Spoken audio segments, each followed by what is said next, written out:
Students, this is Amit Yadav, your biology teacher. बेटा आज हम स्टडी करते हैं फीमेल रिप्रोडक्टिव सिस्टम। ठीक है, फीमेल रिप्रोडक्टिव सिस्टम। तो बेटा फीमेल रिप्रोडक्टिव जो सिस्टम है वो मेल के कंपैरिजन में थोड़ा सा कॉम्प्लेक्स होता है। ठीक है, मोर कॉम्प्लेक्स देन मेल। क्यों? क्योंकि it receives sperm from the male, वो स्पर्म रिसीव करता है, फिर उसका फर्टिलाइजेशन होता है, फिर बेबी की डेवलपमेंट होती है, तो इसलिए it is somewhat more complex than male. अब हम फीमेल रिप्रोडक्टिव सिस्टम की स्टडी करते हैं। ठीक है, इसके डिफरेंट पार्ट्स की स्टडी करते हैं। तो इसके कौन कौन से ऑर्गन्स आते हैं, ऑर्गन्स इन्वॉल्व जो हैं, ऑर्गन्स इन्वॉल्व हम उनकी स्टडी करते हैं बारी बारी। तो सबसे पहले हम स्टडी कर लेते हैं ओवरी की। क्या? ओवरी। तो बेटा ओवरी क्या है? एक प्राइमरी सेक्स ऑर्गन है। ठीक है ना, ये आप लोग फीमेल रिप्रोडक्टिव सिस्टम का डायग्राम आप लोग बनाना सीखेंगे। ठीक है, जो बहुत ही कंपलसरी है आप लोगों के लिए। ये ओवरी जस्ट हमने ऐसे ही बनाई है एक साइड की, लेकिन इतने से काम नहीं चलेगा। ठीक है, तो it is a primary sex organ. ठीक, और प्राइमरी सेक्स ऑर्गन की कुछ खास बातें बताई थी। क्या? कि दो मेन काम बताए थे इसके बेटा। एक तो क्या बताया था? Gametogenesis. Gametogenesis means formation of gametes, और यहां गैमेट क्या है? एग। गैमेट क्या है? एग। और दूसरा क्या बताया था? हॉर्मोन्स। हॉर्मोन्स का सीक्रेशन, और हार्मोन यहां दो होंगे, एक तो जो है मेन प्रोजेस्टेरोन और दूसरा है एस्ट्रोजन। ठीक है, प्रोजेस्टेरोन और एस्ट्रोजन। अब हम स्टडी करते हैं कि इस प्राइमरी सेक्स ऑर्गन में, ओवरी में, किस प्रकार से how gametogenesis takes place. Gametogenesis कैसे होता है। ठीक है, तो बेटा ये ओवरी है, कंसिडर इट एज ओवरी। ठीक है, तो इस ओवरी में बेटा दो रीजन होते हैं। ठीक है ना, ये बिल्कुल बीच में जो है इसको ना स्ट्रोमा कहते हैं। पूरा जो पोर्शन है ये ओवरी का, ये कंप्लीट क्या है? स्ट्रोमा। इसके दो पार्ट होते हैं, एक होता है cortex, this is the cortex, and it is medulla. It is medulla part, और एक कलेक्टिवली हम क्या बोलते हैं इसको? स्ट्रोमा। क्या बोलते हैं इसको? स्ट्रोमा। तो जो ओवरी का स्ट्रोमा है उसमें दो रीजन होते हैं, एक कॉर्टेक्स और एक को आता है बेटा मेडुला। जो कॉर्टेक्स रीजन है यहां पर ही गैमेटोजेनेसिस होता है। ठीक, कैसे होता है? सबसे पहले एग ट्यूब सेल होती है, और उस tube cell, egg tube cell के चारों तरफ बहुत सारी ग्रेन्युलोसा लेयर्स इकट्ठी होती चली जाती हैं। क्या इकट्ठी होती चली जाती हैं? Granulosa layers. ग्रेन्युलोसा लेयर्स, और बोले आप सेल्स। ये सेल्स इकट्ठे होकर के लेयर बनाती हैं। और एक और क्वेश्चन है, बहुत जबरदस्त क्वेश्चन, नीट का क्वेश्चन है बेटा। दीज ग्रेन्युलोसा सेल्स ही वो सेल होती हैं जो एस्ट्रोजन का फॉर्मेशन करते हैं, जो एस्ट्रोजन फॉर्मेशन के लिए रिस्पॉन्सिबल हैं। तो जो कॉर्टेक्स रीजन है इसमें और ग्रेनुलोसा लेयर्स इकट्ठी हो जाती हैं, और फिर जो है एक स्ट्रक्चर बनती है, और उसको हम बोलते हैं प्राइमरी फॉलिकल। ठीक है, क्या बोल दिया हमने? Primary follicle. इसके अंदर फॉलिकल में एक स्पेस बनता चला जाता है, और प्राइमरी फॉलिकल के चारों तरफ और ज्यादा ग्रेनुलोसा लेयर्स आ जाती हैं, और यहां पर सेकेंडरी फॉलिकल बोल देंगे इसको। ठीक है, फिर लास्ट में ये टर्शियरी फॉलिकल में कन्वर्ट हो जाएगा। अब बेटा धीरे धीरे धीरे धीरे क्या होता चला जाएगा, इसमें एग्स जो सेल है, मैं यहां बनाकर दिखा देता हूं। यहां एग सेल रहेगी, ये एग सेल हो गई। ठीक है। और एग सेल हो गई, चारों तरफ ग्रेनुलोसा लेयर्स हो गई, और बीच में जो स्पेस है इसको कहते हैं फॉलिकुलर एंट्रम। क्या होता है? Fluid filled space. It is fluid filled space present in secondary follicle, और इस समय इसको हम मैच्योर ग्राफियन फॉलिकल कहते हैं। क्या बोलते हैं? Mature Graafian follicle. तो बेटा मैच्योर ग्राफियन फॉलिकल है, ये वो होती है जिसमें एंट्रम होता है, बहुत सारी ग्रेनुलोसा लेयर्स होती हैं, और एग सेल होती है। और एग सेल की एक स्टेज होती है, स्पेसिफिक स्टेज होती है, जिसको हम बोलते हैं सेकेंडरी oocyte। क्या बताया है? Secondary oocyte।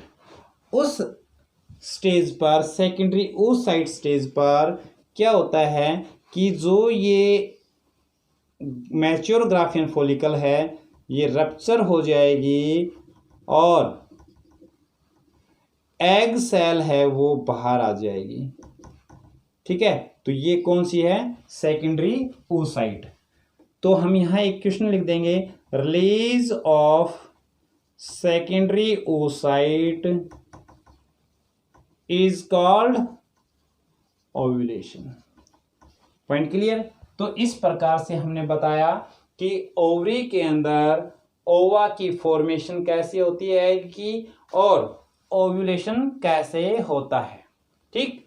और बेटा ओव्यूलेशन हो गया, एग सेल मतलब सेकेंडरी oocyte सेल है वो तो बाहर आ गई है, जो पीछे जो बच गया इस स्ट्रक्चर को हम बोलेंगे, क्या बोलेंगे? Corpus luteum. क्या बोल दिया? Corpus luteum. अब क्या होता है, अगर यहां फर्टिलाइजेशन तो हो गया, ठीक है, अगर फर्टिलाइजेशन तो हो गया तो कॉर्पस ल्यूटियम मेंटेन रहेगा। If not fertilize, if egg is not fertilize, ये क्वेश्चन बेटा, if egg is not fertilized तो क्या होगा? This corpus luteum degenerates. ठीक है ना? तो क्या होगा? Corpus luteum degenerates. ठीक है, अगर एग फर्टिलाइज नहीं होता है तो क्या होगा? Corpus luteum degenerates. ये क्वेश्चन है कि व्हाट हैपन्स, क्वेश्चन है ये, what happens if egg is not fertilized। तो हमारा आंसर ये होगा बेटा, देन उस कंडीशन में कि corpus luteum डीजनरेट्स, corpus luteum degenerates. ठीक है, और नेक्स्ट मेंस्ट्रुअल साइकिल के लिए, ठीक है, मेंटेन करती है फिर यूट्रस को। अगर फर्टिलाइजेशन हो जाएगा तो क्या होगा? What happen if egg is fertilised? What happens if egg is fertilised? बेटा अगर एग फर्टिलाइज होगा तो जो ये कॉर्पस ल्यूटियम है, ये हमारा आंसर हो जाएगा। कॉर्पस ल्यूटियम है, ये मेंटेन करती है प्रेगनेंसी को, pregnancy, it maintains the pregnancy. ठीक है, by secretion of progesterone hormone. ठीक है, प्रोजेस्टेरोन हार्मोन सीक्रेट करके प्रेगनेंसी को क्या करती है बेटा? मेंटेन करती है। चलिए अब हम नेक्स्ट पार्ट की बात करते हैं, फैलोपियन ट्यूब। क्या है? फैलोपियन ट्यूब, और इसको हम ओविडक्ट भी कहते हैं। ठीक है, जैसा कि अभी हमने एक रफ सा मैं डायग्राम आपको बनाकर दिखा देता हूं। ठीक है, तो ये ओवरी हो गया।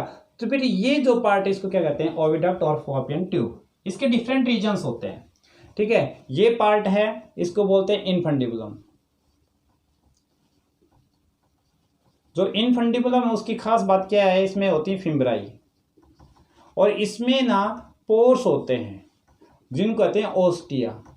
और इसका काम क्या होता है ओस्टिया का, टू पुश द एग और टू रिसीव द एग। और कहां भेजेगा अब ये, फ्लोपियन ट्यूब के next part of fallopian tube.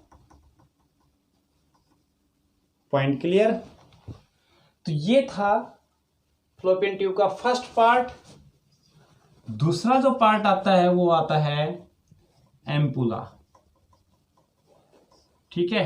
क्या आता है, एम्पुला। ये था फर्स्ट पार्ट। अब हम बात कर लेते हैं इस पार्ट की, ठीक है, 2 नंबर पे। तो 2 नंबर पे क्या है, एम्पुला। तो हम बताएंगे बेटा it is the site of fertilisation. ये वो साइट होती है जहां इधर से क्या आ रहे हैं, स्पर्म, और इधर से क्या आ रहे हैं, एग। और ये वो साइट है जहां पर क्या होती है, फर्टिलाइजेशन। फर्टिलाइजेशन का मतलब एग और स्पर्म है वो फ्यूज होते हैं, उनका क्या होता है यहाँ पर, फ्यूजन, ठीक है। उसके बाद में थर्ड पार्ट आता है, तो ये आता है इस्थमस। थर्ड पार्ट क्या है, इस्थमस, ठीक है। उसके बाद में क्या आता है अपने पास में, यूटेराइन पार्ट, ठीक। जो यूट्रस के पास होता है वो क्या होगा, यूट्राइन पार्ट। तो कुल मिलाकर की जो फ्लोपियन ट्यूब है, इसकी जो कंप्लीट जो लेंथ है ओवरी तक की होती 10 से 12 सेंटीमीटर। क्या होती है बेटा, 10 से 12 सेंटीमीटर होती है, 10 to 12 सेंटीमीटर होती है, ठीक है। ओके, नेक्स्ट पार्ट हम करते हैं और वो है यूट्रस, ठीक है। तो बेटा यूट्रस के है, ये एक्चुअली क्या है, इन्वर्टेड पियर शेप स्ट्रक्चर है, inverted pear shaped structure. Point clear. इसके भी 3 रीजन होते हैं बेटा। सबसे बाहर का होता है वो होता है पेरीमेट्रियम, ठीक है। ये जो पार्ट मैं अभी शैडो कर रहा हूं ये है मायोमेट्रियम, और इस मायोमेट्रियम का क्या फंक्शन है मैं साथ साथ कर देता हूं। जो मायोमेट्रियम है ये क्या करता है, यूटेराइन कॉन्ट्रैक्शन के लिए रिस्पॉन्सिबल है। It is responsible for uterine contraction during delivery और ड्यूरिंग द पार्चुरेशन। और पार्चुरेशन क्या होता है बेटा, डिलीवरी। समझ में आई बात। ये हो गया मायोमेट्रियम। अब जो लास्ट का जो पार्ट बच गया ये वाला, ये क्या है, एंडोमेटेरियम। जो एंडोमेट्रियम है ये ग्लैंडुलर पार्ट है। क्या है ये, इट इज ग्लैंडुलर पार्ट, ठीक है। और ये रफ एरिया होता है और यहां कुछ चेंजेस होते हैं। तो मेंस्ट्रुअल साइकिल यहां होता है, साइकिल आता है और इसको हम बोल देंगे साइक्लिक इवेंट, ठीक है। तो यहाँ क्या होती है बेटा, साइक्लिक इवेंट्स होती हैं। मेंस्ट्रुअल साइकिल यहाँ आता है, और प्रेगनेंसी होती है उस समय जो इम्प्लांटेशन होता है, स्टार्टिंग का step implantation also take place here. Implantation का मतलब क्या आता है, intimate connection of the baby with the mother. This implantation जो also take place in the uterus part. और यूट्रस पार्ट का भी एक रीजन होता है जिसको कहते हैं सर्विक्स। तो सर्विक्स पार्ट के अंदर ही क्या होता है, इसका इम्प्लांटेशन होता है। नेक्स्ट पार्ट जो आता है वो अपना आता है वेजाइना। एक्चुअली बेटा ये जो पार्ट है इसको बोलते हैं वेजाइना। ये क्या है, इलास्टिक होता है, टिश्यू से बना होता है, इलास्टिक टिश्यू से, ठीक है। और इसको ना बर्थ कैनाल भी कहते हैं। क्या बोलते हैं इसको, बर्थ कैनाल। क्यों, क्योंकि it is the path through which baby is expelled out. तो बेटा ये था आपका complete topic female reproductive system, different parts of the female reproductive system हमने पढ़ा। आज ओवरी के बारे में पढ़ा, थोड़ी डिटेल्ड स्टडी किया, ठीक है, डिफरेंट पार्ट्स के बारे में हमने स्टडी किया। If you people have any query then you can contact me और कॉमेंट में। चैनल को सब्सक्राइब और बेल आइकन जरूर दबाएं ताकि आपके पास में नेक्स्ट वीडियो का नोटिफिकेशन आपके पास पहुंच सके। Okay, thank you.